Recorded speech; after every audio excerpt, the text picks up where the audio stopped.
stellar world of Italian football, Milan's San Siro looms larger than most, home throughout the years to some of the world's finest players. Yet one man has come to symbolise one half of the city more than any other. You're talking about a symbol, you're talking about a player who represents an era, and you're talking about someone who should be imitated. Few players can boast of a career spanning 3 decades at the very highest level. Fewer still are loyal to just one club. His association with the club is a fairy tale, really. One of the finest defenders football has ever produced, this true legend of the game has become the very embodiment of this truly legendary club. He's a real Rossonero. His soul belongs to Milan. The club, of course, is AC Milan, and the player is Paolo Maldini.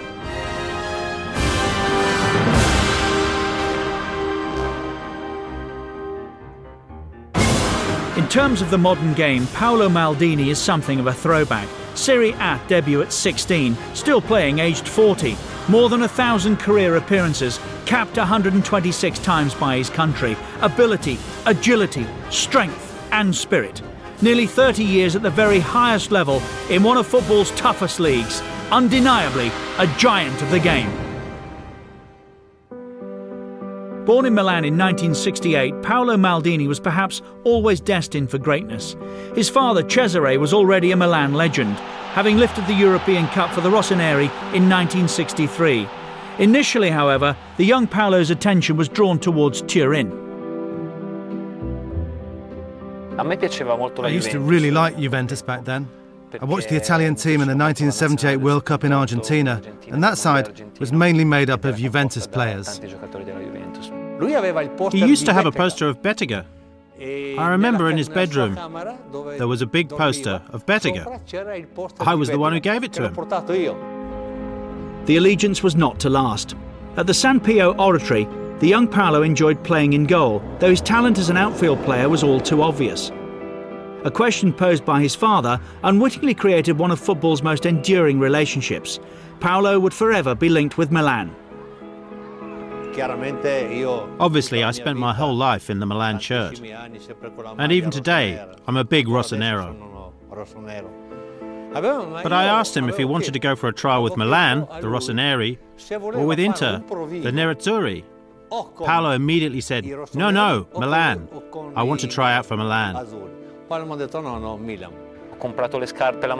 bought my boots in the morning and then went to Milan for my trial. They asked me what my position was and I told them that I didn't have one. So they played me in the one position that they hadn't filled, which was on the right wing.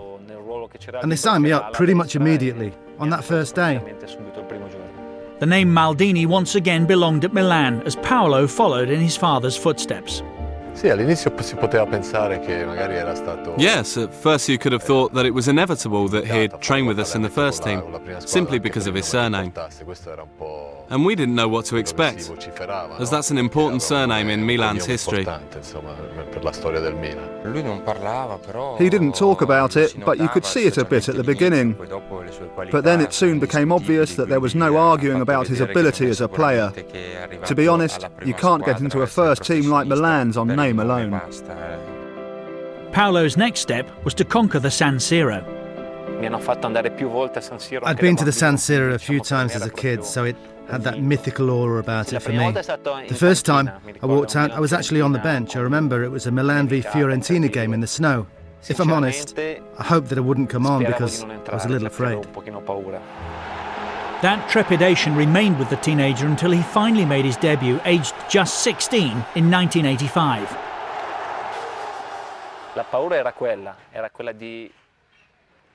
That was scary, but the idea was always to be good enough to play at that level.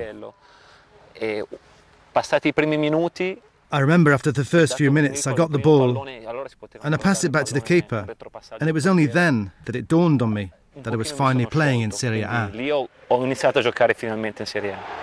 And playing in good company too, alongside the legendary Franco Baresi. He was very young, so I tried to give him some advice, but he needed very little. He was already a great player. It was immediately obvious that here was a top-class player. Even at 17, he had a strong character and was eager to learn.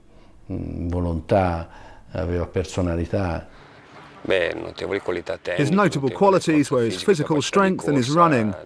Playing at full-back, he managed to make the left wing his own and made everything look so easy in his own unique way.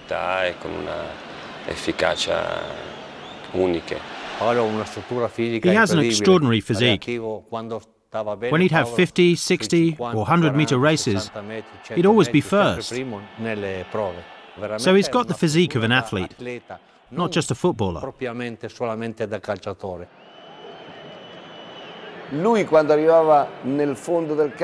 When he got up the field, he didn't just kick the ball anywhere, he'd cross it perfectly to a teammate. So he had this great talent, great balance and great technique. As a result, he was a complete player. In 1986, with Milan on the verge of bankruptcy, Silvio Berlusconi arrived as president with the sole intention of transforming the Rossoneri into the greatest team in the world. A year later, Arrigo Sacchi was appointed as manager. If I compare him with his predecessor, Mr. Liedholm was much more focused on the physical side of our game, but less on the mental side. So Sacchi taught us to be unbelievably focused, to think about football all the time, and it was very stressful.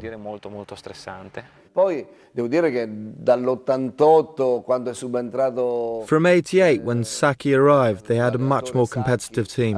They had Tassotti, Maldini, Baresi, Gullit and Van Basten. They had great players, allied to a great coach, and in those years they started to win, not just in the derbies, but also cups and championships.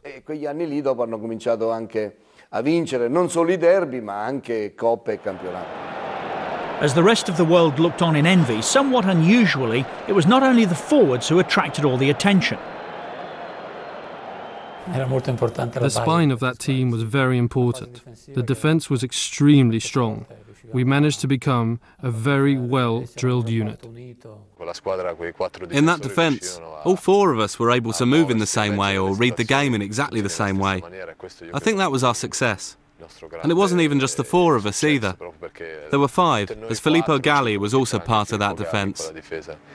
Non dobbiamo dimenticarlo. Direi la cultura del lavoro, perché è chiaro che c'erano dei giocatori importanti. It was the culture of hard work. Obviously we had good technical players like Gullit and Van Basten, but we had a strong Italian spine led by Baresi, Maldini, Costa Curta, Tassotti, Donadoni and Ancelotti. Very important players who were also top class. Importanti che avevano grandi capacità. With such a group of players, success was inevitable. Paolo's first taste of silverware was the 1988 Scudetto, cementing his place in Milan's history, and all before his 20th birthday. I think that was the year he established himself, where he imposed himself as a great player, and we won the Scudetto in 1988. And from there, it all snowballed. We won the European Cup the following season. 20 years had passed since Milan's last European Cup final. Now Star Bucharest stood between them and glory. It was great. It was my first final and it had something that these days is probably impossible. A stadium filled with red and black, up against maybe 300 or 400 Steaua fans. It was an incredible sight, not to mention the level of support we received. As soon as we saw that stadium, we knew that we couldn't lose the game. Una volta arrivati allo stadio, abbiamo capito che non potevamo perdere quella partita.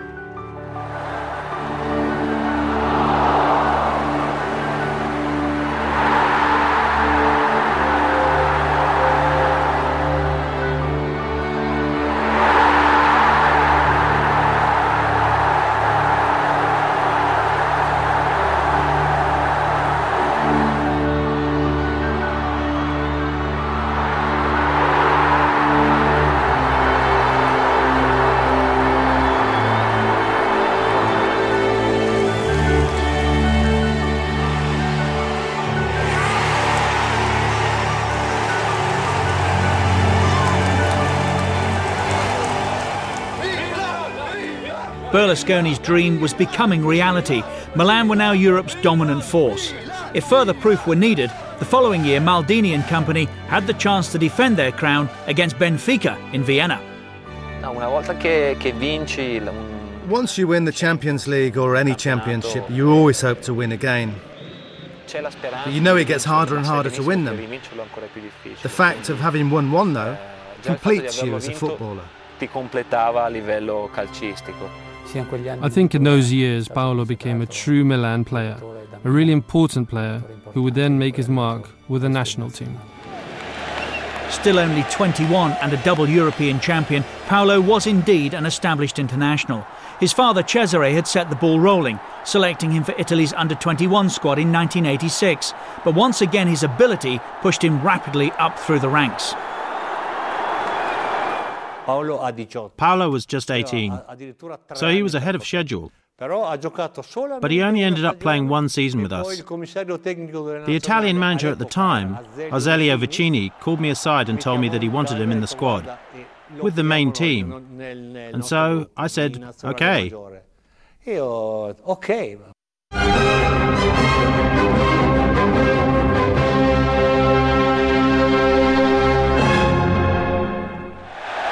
Paolo's first full international tournament was Euro '88, where Italy reached the semi-finals, only to lose to the USSR. In 1990, this time as the host nation of the World Cup finals, Italy again reached the semi-finals. The opposition was Argentina. The venue was Napoli's San Paolo Stadium, home of Diego Maradona. It was Paolo's first experience of a penalty shootout, but it wouldn't be his last. I think in that World Cup we deserved to get to the final. We played so well.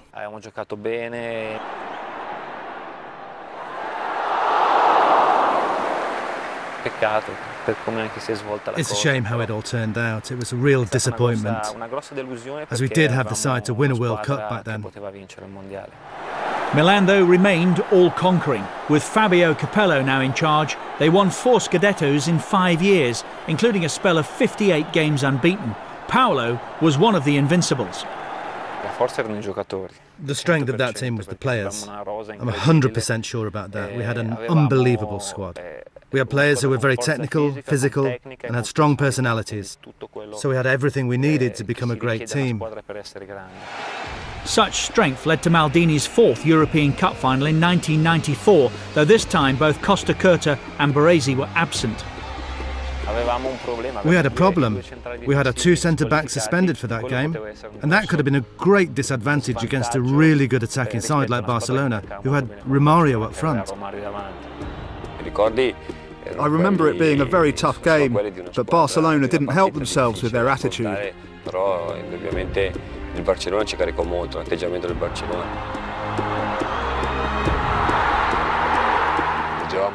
They were treating the game as if it would be a stroll in the park, rather than a Champions League final against a team who'd already proven how good we were over the previous years.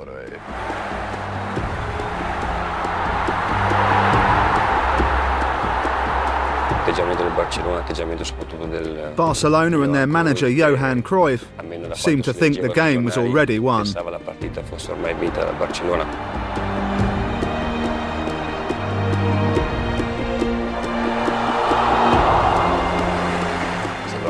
One of their directors had his photo taken with the cup before the game. We read the papers. We were gobsmacked.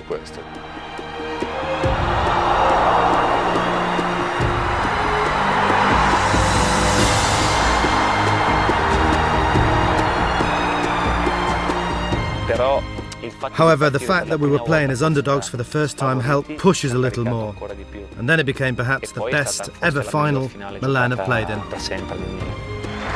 There was international heartache, though, in the World Cup final that same year. A pattern was beginning to emerge. We never had the best of luck with penalties.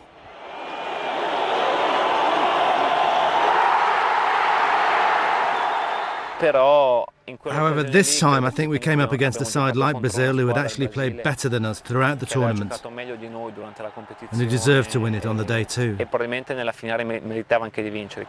For Baresi, it was almost the end. The captain's armband was passed to Maldini. 2 years later, spirits were high in the Italian camp as Maldini led his country into Euro '96 in England. Reunited with his former mentor, Arrigo Sacchi, Paolo revelled in the captaincy. As relaxed and as accommodating as ever, he still remained focused on all things Italian. Voglio chiederti una cosa, e se puoi rispondere in inglese? Perché... No. Assolutamente? Assolutamente. Anche se ti chiedo la domanda? No. Dico no. Ma per la pubblicità la fai? No. Ok. Despite the captain's typically spirited performances, the tournament ultimately ended in disappointment for the Italians. Another crucial missed penalty meant they failed to progress beyond even the group stage. Back on the home front, Milan too were struggling, and even Maldini himself didn't escape the wrath of the fans. I think that the lion's share of the responsibility fell on the older players' shoulders. If you had to find a scapegoat, then we were the ones who were singled out, but we knew full well that the problems lay elsewhere. There are a lot of changes made, mainly due to the Bosman law, and a lot of players joining for free, and a lot of foreign players joining too. So this changed the philosophy of the club a little bit. There was the passing of the old guard of players, and the arrival of new players who needed to take on board the club philosophy. For Maldini, respite from Milan's woes came in the shape of his third World Cup, and France '98 was a family affair. I was a little bit worried about it. However, we came to an agreement that I would talk normally to the players as a group. I never talked one-on-one with individual players. I think maybe Paolo had more problems with the situation than I did. Instead of calling me boss, he'd call me dad and things like that. But there was never an issue.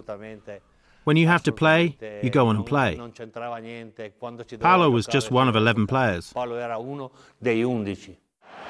the gods of the game were once again smiling elsewhere. In a manner all too familiar, the Azzurri were left to wonder what might have been.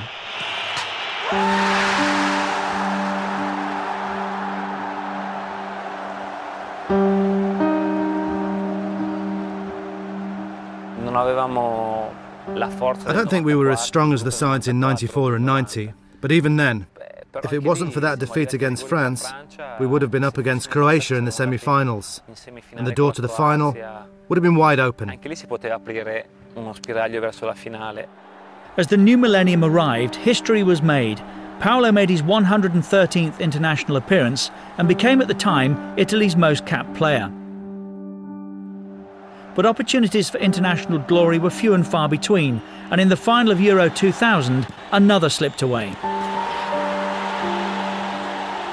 Once again, France were the victors, this time courtesy of David Trezeguet's golden goal. I think maybe that team was a little weaker than before. We'd given everything we could give, and we had to accept the result, even if it wasn't the right one. Sadly for Maldini, such a result remained forever elusive. In 2002, the World Cup in Japan and Korea proved to be his international swan song, and not a happy one, as once again Italy was struck by the curse of the golden goal against the hosts, South Korea. That was horrible. A horrible exit. A ridiculous game. It was just a really bad memory there.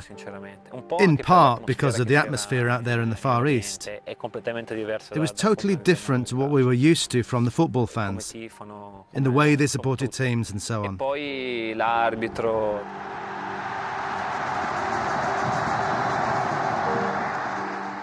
And then there were the problems with the referee. Just a really bad memory of that World Cup. Immediately following the tournament, after 14 years, 126 caps and 7 goals, Maldini announced his retirement from international football. It was undoubtedly a record-breaking career, but it was also one ultimately tinged with regret.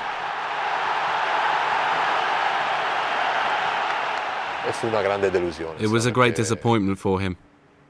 Paolo never achieved what he should have done with the national team, even if he did get to a final. In all the World Cups I played in, Italy have always been one of the main contenders. But there is such a small difference between winning and losing.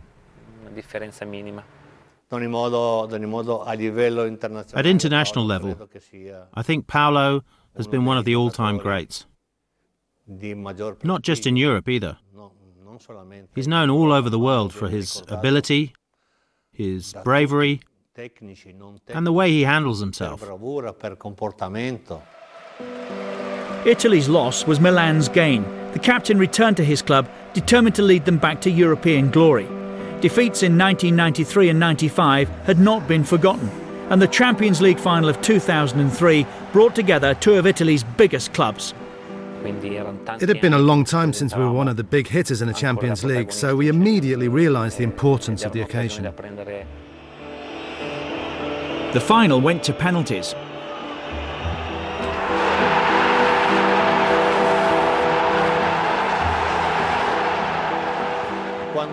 When Paolo lifted the European Cup, just incredible.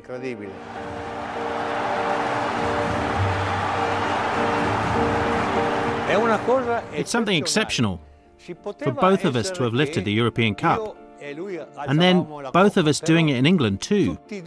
Incredible.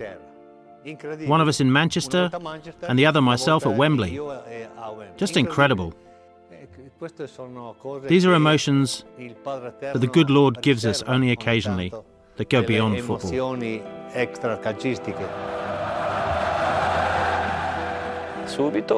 They are the moments when I think that Milan is the best club in the world, when there's something to win, and I know that we've lost on occasions, but when the opportunity to win is there, we generally take it. One such opportunity not taken by Milan came 2 years later against Liverpool in Istanbul. Paolo's 7th European Cup final saw him make his mark early in one of the most astonishing finals ever.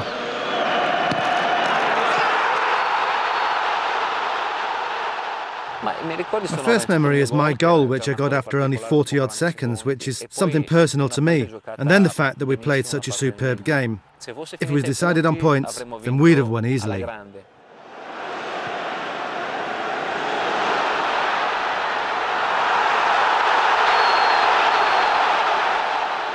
But I'm afraid fate wasn't with us that day. The second half saw Liverpool stage an incredible comeback. From 3-0 to 3-3 in 6 remarkable minutes.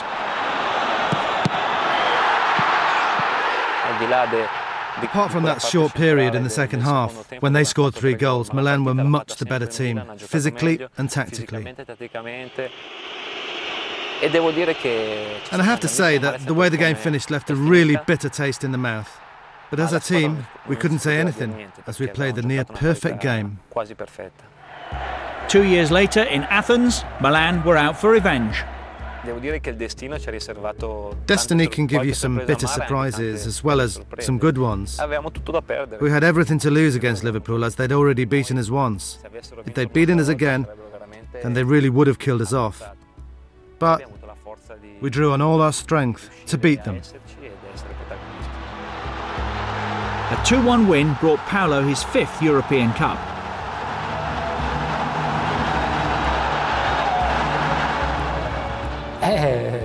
That's the difference between normal players and world-class players. Paolo Maldini managed to win the Champions League at nearly 39 years old, because he is an incredible athlete and an exemplary professional.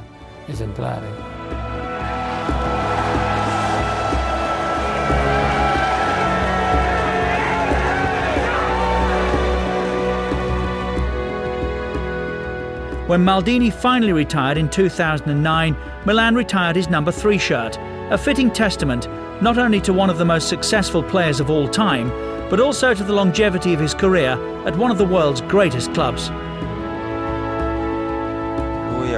He flies the flag for his club like very few captains can.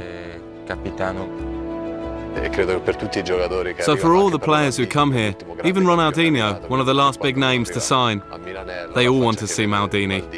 Because when you think of Milan, you think of Maldini. It's a fact that Paolo has never once thought of moving to another team. Never. It's part of my life. I started playing here when I was 10, and I'm still here at 40. Most of my life has been spent here at Milan. Apart from that, there's also my father's history here that binds me even more to the club. So it's definitely a huge part of my life.